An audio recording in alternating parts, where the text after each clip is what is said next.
Karon nga si Manaha again into another weekend, sunod-sunod nga mga sambingay gipaambit ka nato sa atong Ginoo may tungod sa gingharian ug unsaon nga makabaton kita nining mga gasa sa pag-ambit isip mga sumusunod sa gingharian sa langit.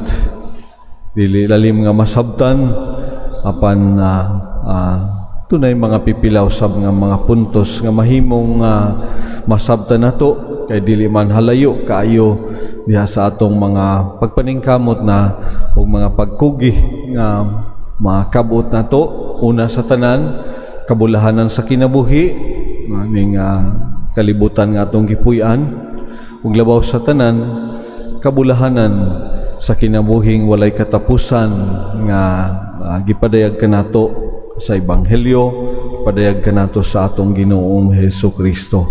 Karon ining medyo taas-taas nga sambingay mahitungod sa mga piniyalan, tulo ka klase sa mga tao ang gipiyalan, do ginamit dinhi ang kwarta, no? Dunay usa nga gipiyalan og 5,000 ka pesos, ang usa 2,000 ka pesos, ang usa 1,000 ka pesos. Panmahimo sab nato sabton kini sa managkadaiyang mga gasa nga gihatag sa Dios sa tagsa-tagsa kanato matud pa to each according to his capacity nga dili gayon mohatag ang Ginoo sa tao sa tagsa-tagsa sobra sa iyang kapasidad, no? To each according to his capacity, no? Subay sa katakos sa tagsa-tagsa, no? Nung tingali adunay mga higayon nga mulantaw kita nganong siya adunay maingon ini nga talento ako wala man, nganong siya adunay maingon ini nga katakos diha sa pagwali ako wala man, nganong siya maayo man mo kanta, nganong siya maayo man halubilo sa mga tao ako wala maingon ni ana nga mga kinaiya. To each according to his capacity. So ang importante lamang ni ana nga adunay paglambo, adunay makita nga abot to diha sa pagkugi og paningkamot sa tao, no? The last one katong usa nga nakadawat og 1,000 ka pesos, milakaw nagkaut sa yuta, gitaguan ng salapi sa iyang galon, no? Ngod dili lamang nga he was condemned because he has very little nga nadawat, kundili tungod sa walay naani, no? Walay abot, no? Tungod sa pagpuyo sa kahadlok, no? So dunay sa ka manunulat nga naging duha ka butang usahay magdala ka sa tao ngadto sa pagkawalay nahot ug ingon nato pagkaalaot, no? Ang pagpuyo diha sa kahadlok ug usabang pagpuyo diha sa dakong garbo sa kaugalingon, no?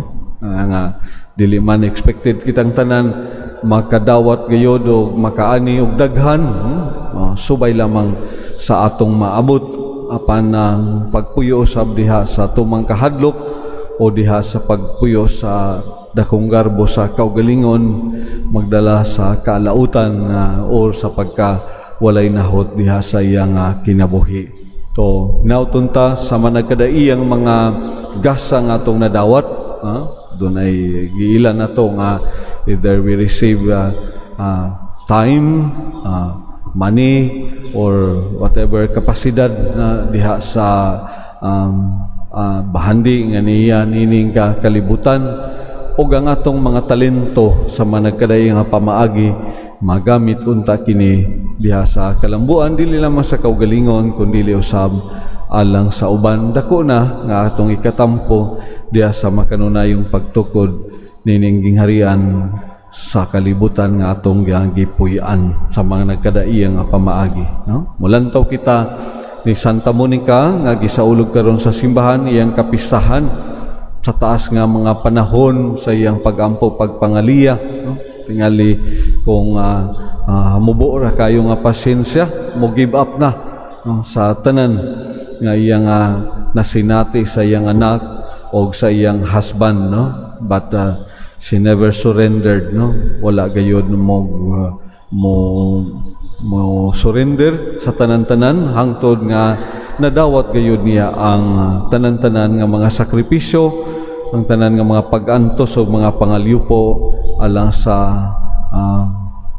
conversion sa iyang anak nga si San Agustin ug usab sa iyang husband ug nahimong panigingnan diha sa pagkamakanunayon, no? For perseverance and endurance in what we are asking God nga madawat ra gihapon ngadto sa ngadto.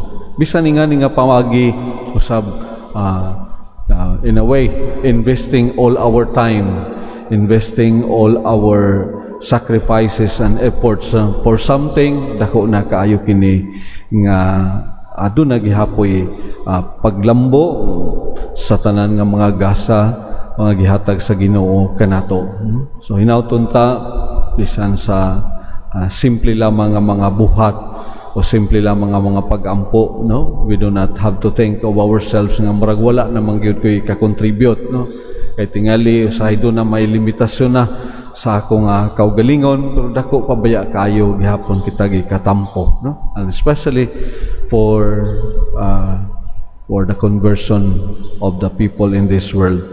Or usahay tingali na ana lang sa tag sa kapanimalay, no?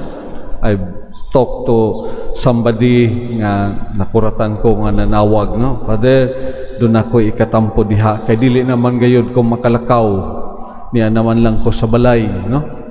Di naman ko makasimba, no? Di naman ko makaadto bisan asa sama kaniadto. Pero kini gamay na ako ikatampo, no? Pero kinasing-kasing gayud kini. Ingon ako sa iya, dako na kayo kini nga imong gigasa, dako na kayo kini nga kabahin diha sa mga proyekto o gusaba sa atong simbahan, no? So magkadai ang pamaagi mahimong ingon nato mapuslano ng tanan nga gigasa sa Dios kanato. Not necessarily nga tungod kay dili na sama kaniadto sa atong naandan, o tingali depende sa unsay atong gusto, but in many other ways we can still be fruitful, we can still contribute to the especially to the conversion of people, and especially praying for peace throughout the whole world o gusab sulod sa atong tagsa-tagsa kapag puyo.